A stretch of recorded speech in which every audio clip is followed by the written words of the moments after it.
Good morning and welcome to episode 1 of the interviews.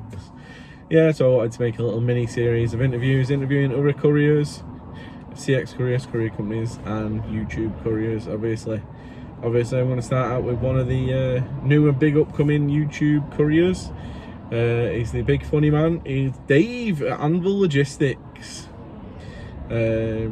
So I'm going to ask him questions, he's going to answer the questions, and we'll go over them a little bit, and then we'll see how it goes. I'm going to make a few more of these, make a little mini series of them. And yeah, so question number 1 for Dave at Anvil Logistics is, what's your past experience as a courier? Well, prior to this, being on the CX, self-employed, I worked as an employed driver for a company, a small transport company, who had quite a big contract with a large chemical company.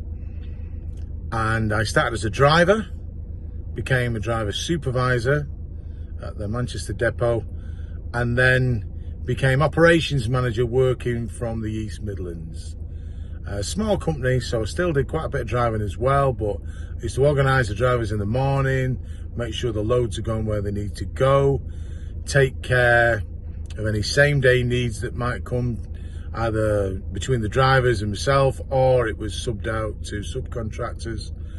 Quite a long day. I used to have an early start and usually finish, late afternoon, but the phone never stopped, the emails never stopped. It's quite well paid, and at the time, we needed the money, but as time drew on, I finished paying my mortgage, didn't really need that pressure anymore. I wasn't enjoying it, and I decided that this was the right time to go. I always fancied going on my own, not necessarily to make a great fortune, but just go on my own, work for myself. I was experienced, obviously, in the industry, so I knew what I was getting into. I knew about the CX because I'd spent a few months researching it, following the YouTube videos of the people who came before me, and some are still going, obviously, like Pete the Courier and people like that, Big Beardy, getting as much information as I can about the CX. And then I took the plunge, and that was just under 5 months ago, and I enjoy it. I really enjoy it. But my past experience, I was experienced obviously in the courier industry. So Dave, you've been doing that for a while then, haven't you? You've been a courier for quite some time, starting as a driver and working your way all the way up to operations manager. I know how that feels. That's the sort of thing that I was doing before I became self-employed. But question number 2, what is ADR and why do you like it so much? ADR is the transportation of hazardous goods by road, and I like to do it because it pays more. Simple as that. It does pay more. I've got the license to do it, I've got the equipment to do it, my vehicle's insured to do it. And because you're carrying goods that are considered dangerous, they could be flammable, they could be toxic, corrosive, then you are entitled to get more. So that's the reason why I do it. I suppose you could say it's a little bit more prestigious than just doing normal work, but I do it, it's interesting. I know what I'm doing. I'm experienced in it because I've been doing it for over 15 years. I'm comfortable doing it. But principally, you do get more money for transporting hazardous goods because of the nature of them and the fact that you've got to pay to get yourself the license, you've got to take time off to go on the course, and you've got to pay to equip your van to make sure you've got everything to carry it safely. So that is what ADR is, transportation of hazardous goods by road. Well, thanks for that, Dave. Yeah, so ADR, carrying chemicals, basically, hazardous goods. You got to be very careful with that sort of stuff. It does pay better, as Dave said, but there's a lot more risk to it, and there's a lot more chance of getting pulled over once you've got your plates on your van. It's just to double check you've got all your gear with you. That's another thing. Make sure if you are doing ADR, you do have a full ADR kit with you. It can take up a bit of space in your van, but it's something that's really needed. Right, thanks for that, Dave. Right, number 3. While we're on the topic of ADR, what's your normal cost? What's your normal charge for ADR and non-ADR work on the Courier exchange? Cheers, Dave. Start with ADR. I drive a long wheelbase van. So I charge £2 per mile with a minimum charge of £75. Although I'm going to look at that, I might be increasing that. So £2 for every mile that I travel, minimum charge £100. I know people who charge more, and there are people out there on the Courier exchange who charge less. I won't. You carrying dangerous goods. Why would you approach normal van rates? That would just be stupid. So no, I won't do that. So £2 a mile for ADR. If they don't want to go for it, that's absolutely fine. Don't go for it. That's what I want. That's what I charge. Non-ADR, well, that's different. In a long wheelbase van, I like, and I think you should get between £1.25 to £1.50 a mile. You don't get that. You will not get that on the Courier exchange. So realistically, you're looking at probably between 110 to 125 a mile. I've had more. You know, it depends how badly they need a job covering, how many drivers are in the area, how desperate they are, etc. But realistically, you're sort of getting between 110 to 125 a mile for a long wheelbase van. I believe it should be higher. The cost of fuel is absolutely crippling. But, you know, what can you do?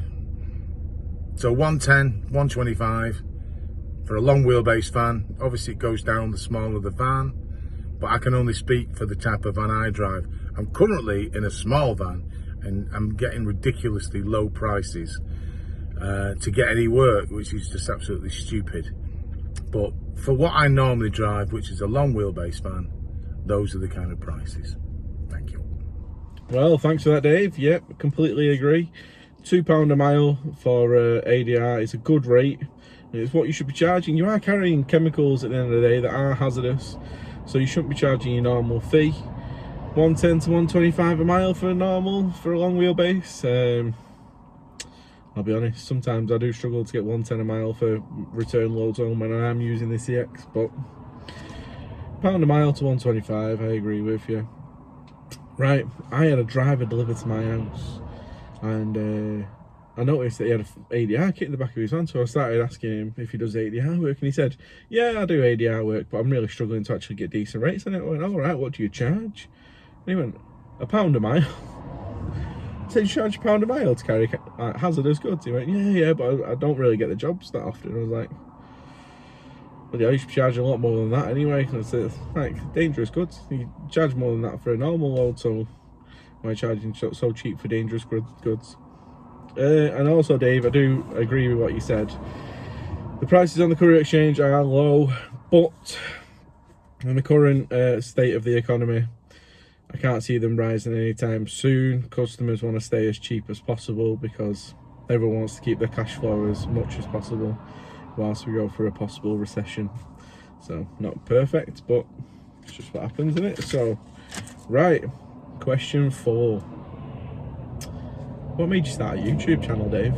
Simply because I got my information when I wanted to start doing the courier work from YouTube. I watched the ones who were on at the time, as I said before in a previous video to you, Big Beardy, Pete the Courier, Neil from Neptune, John from Tallman Small Van. All those guys were out there posting videos. Those are the ones that I saw. There are others still doing it, but those are the ones that I actually saw. And I watched what they did, what they talked about, how, you know, good days, bad days. I took it all on board and used that to help me. So I decided that when I started, or just before I started, I will chronicle my journey from the beginning. So my very first YouTube video on my channel was before I started, it was basically saying that I'm going to start. Has anyone got any advice for me? And, you know, people did. They messaged advice. And I thought it would be interesting for people to see someone starting from the beginning and how they move on. And, you know, it started with, you know, 1 subscriber, me. And now I'm lucky. I've got over 500 subscribers at the moment. Sometimes it goes up, sometimes it goes down. But it shows that people do take an interest. And I hope that the videos help people. They're not there for self-glory. They're not there for money, because those kind of numbers of subscribers, you don't get monetized. So don't for a minute think it's for that. It's nice to see that you get some subscribers, because it shows that people watch them and people do engage with me. I get lots of questions and lots of things come through on the comments. And on occasion, I've even been recognised, which is good because it shows that people watch it. But I do it to help other people who were in the same position as me when I started. And that's the reason why I do a YouTube channel. I do enjoy it, you know, don't get me wrong. You know, it's not just a charity thing. I enjoy doing it. It's good fun, challenging to think of things that might interest people. But mainly, people can watch my videos from the beginning and see to where I am now. And I will keep it honest. I don't paint anything in a bigger light than it should be. When I'm having a bad time, I'm honest about why I'm having a bad time. When it's good, I'll tell you why it's good. I keep it real. Everything I say on the channel is true, and that's why you can see, I can honestly say, yes, you can make a living out of working on the CX. You're never going to be a millionaire, and you are going to have to work hard, and you're going to have to be flexible with the time that you work. But the YouTube channel is there to help people, and if it does help people, then I'm happy. That's great, and I hope that people carry on watching it too. But I'm not the only one out there who does YouTube, obviously, and all of the guys who do YouTube channels are all pretty much the same. They just like to help people, and we're all interested in this industry, so you know, we put these things out to help people. It would be nice to perhaps see some other people put YouTubes out. And I've noticed that I've not come across one lady courier driver put a YouTube out, and I think that would be quite interesting as well to see it from a girl's perspective, because although it probably is a male dominated industry, there are still, you know, female courier drivers out there. So if anyone ever does watch this, why don't you start a channel as well and let us see it from a different perspective. Thank you. Well, thanks for that, Dave. Yeah, I'm the same. Before I joined the CX, I watched some YouTube videos about the CX, about other drivers. I watched Big Beardy, I watched Pete, and like I said, there was the others like Neil at Neptune Couriers and John, Tall Man, Small Van. And yeah, it does help you start out watching YouTube videos. Like it gives you like a real good grasp of how things are. I know there's quite a lot of people that think, us people that make YouTube videos about the CX and courier life and stuff, that we overplay it and we make people join, and it's not that way. We're just trying to help people that already are looking into it. We're not like trying to force people to join and take work or anything like that. We're trying to like just help the people that are out there. So Dave, like you said, basically you started it as like a video diary for yourself, but also like incorporated advice, like you taking advice, you giving advice out, and I think that's like a really good model for your channel. Like it's what quite a lot of us want to do, really. We just want to help, and like it's good, it's very good, and you are very honest with your channel. Like you keep it real, you don't fluff it up. If you're in a bad week, you have a bad week, you tell everyone. If you're in a good week, you have a good week, you tell everyone. Like that's the way it should be. And yeah, we do all do it to help. That's what we try and do. Some people don't see it that way, but we are trying to help. We're trying to answer the questions that people want answering. Right, question number 5, Dave. What's your advice to a struggling driver? Ask. Never be afraid to ask. If you're not sure, ask. Network. Get to know as many people in the industry as you can. Don't be frightened to ask. I know that when you first start on the CX, it can be quite daunting. You're not too sure of the procedures, you've got all the POD things to do. Watch as many of these YouTube channels that are out there as you can. Get as much information as you can, and contact the YouTubers, because I get lots of people contacting me asking advice. I get people who've contacted me before they've started. I'm still in touch with them now that they've started, and I enjoy seeing how they get on anyway. So don't be frightened to ask anybody, because that's what you should do. Don't struggle. But if you're struggling on the CX through inexperience, then ask. Ask people. I mean, if you're a non-CX driver, then obviously you just got to bend shoe leather and try and generate some work of your own. But there are guys out there like Northants Couriers. He doesn't work on the CX, and he's doing really well. and drumming up business. So take advice from them. But if you get to know as many people as you can, you will get help from those people that give you advice. They'll give you work. I get work given to me because people have got to know me. They've got to see that I'll do a good job, and they'll give me work. I don't get lots of work, don't get me wrong. I still have to find most of it myself on the CX. But I still now get people who ring me up to do a job for them because I've done a job for them in the past and they've been happy with the service. So network, get to know people, and never ever be afraid to ask. Even if you need to speak to the shipper and ask them something you're not sure of, the sooner you did that, then cock the job up. Thank you. Thanks for that, Dave. Again, yeah, you're right. Just ask. Ask people around you. Ask anyone you know who's in the industry. Ask us. Just ask. Talk to people. If you see another courier driver while you're doing a delivery, have a chat with him. See if he can give you a bit of advice on what to do.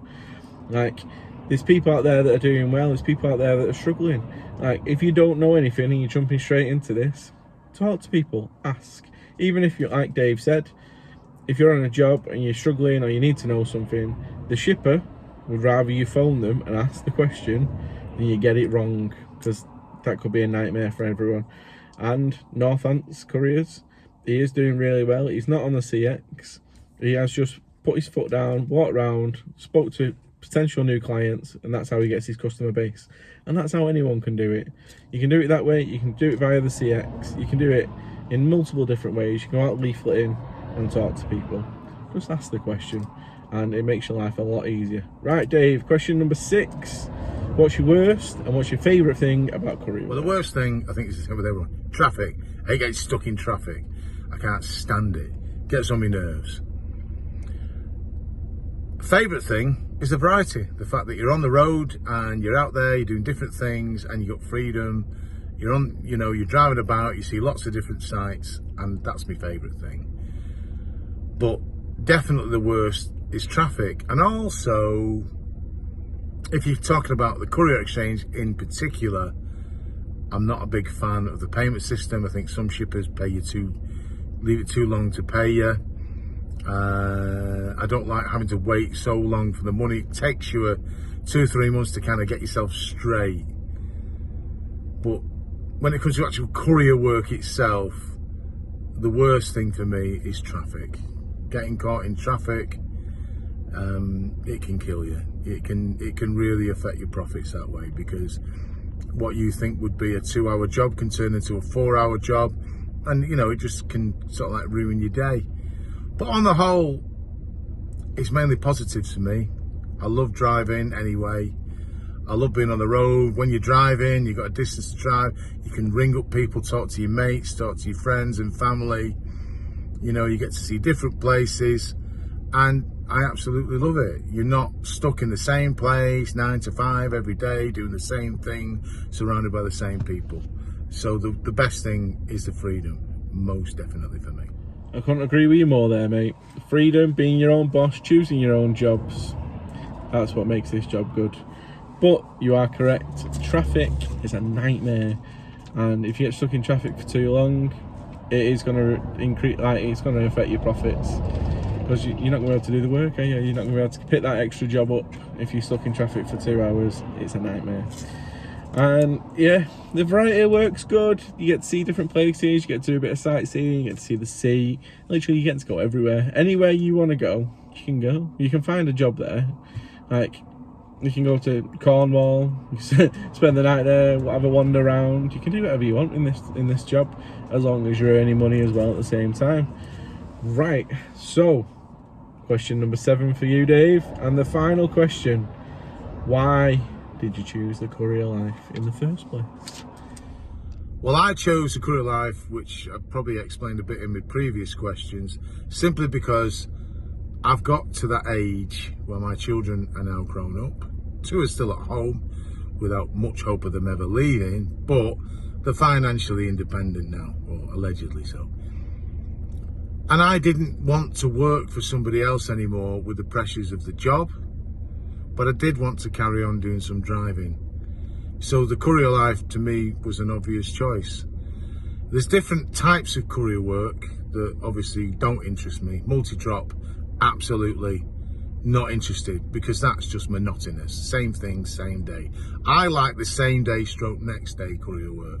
I like it so that I don't know where I'm going each day. I love it. I love the fact you go to different areas all over the country. When I look at my Google heat map and it shows where the van was last month, it was all over the place. It was brilliant. I absolutely love it. I love the variety. I love the fact that you don't know what time you're getting back.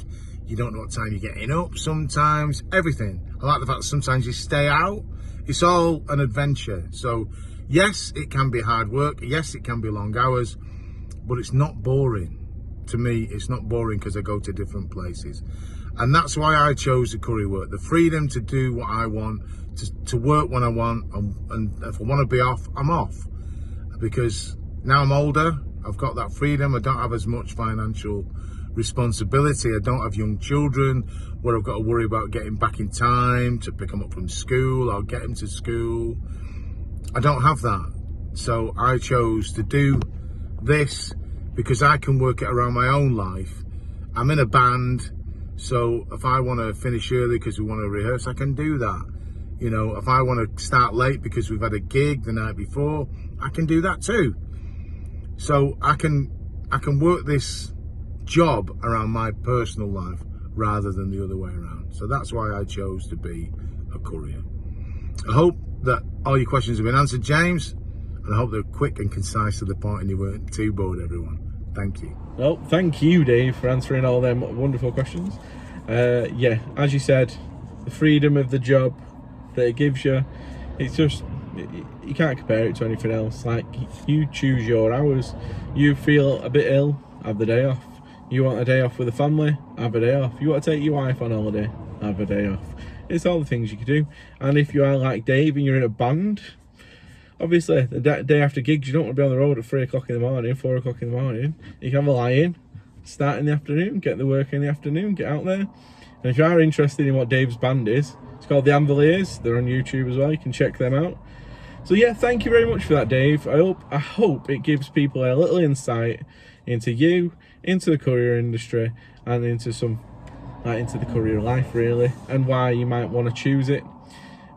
So yeah, I'm going to do a couple of these videos over the next few weeks with a couple of different drivers, and hopefully they do come in handy and they are helpful to everyone out there that watches. So yeah, thank you, Dave, for that.